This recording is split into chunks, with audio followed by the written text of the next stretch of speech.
لو في لاعب ممكن يخدع الكاميرا والجمهور وحتى المدافع اللي لازق فيه، اللاعب اللي بيعرف يقرا المساحات طول الماتش وفي اي وقت ممكن يجيب جول وانت مش حاسس بيه.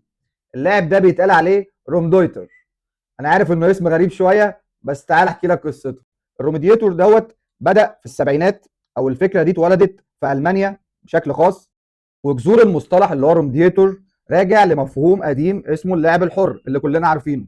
زي ما كان هاينز فلو في السبعينات مع منتخب المانيا، كان لاعب بيتحرك من غير التزام تكتيكي بس بعقل تكتيكي جدا، وكان سبب كبير في فوز المانيا بجواله واسيستاته بكاس عالم 74.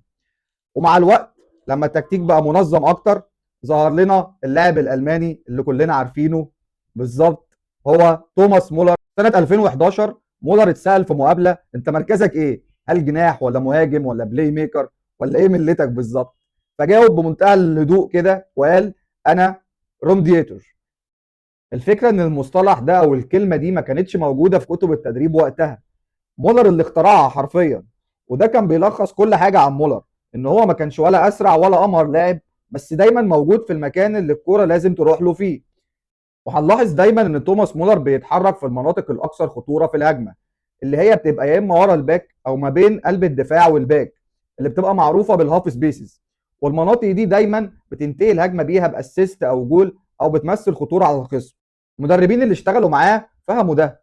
فان جال كان اول واحد يديله الحريه كامله. يوب هاينكس بنى عليه نظام الضغط العكسي.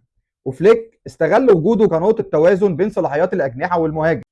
وده اللي خلى مولر دايما يقول: انا مش بخلق المساحات، انا بقراها.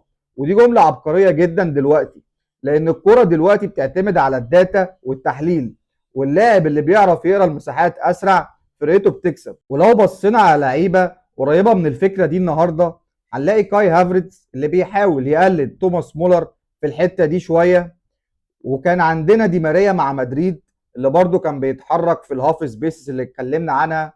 وحاليا الفاريز اللي عمل الدور ده مع السيتي، وحاليا بيعمله مع اتلتيكو مدريد.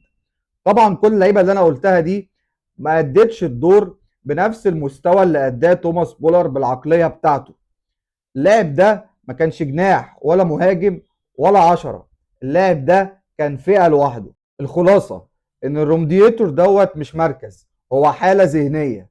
لاعب بيشوف المساحات الخطيرة فين في الماتش وبيتحرك فيها ويستنى الكورة علشان يعمل منها اسيست او جول.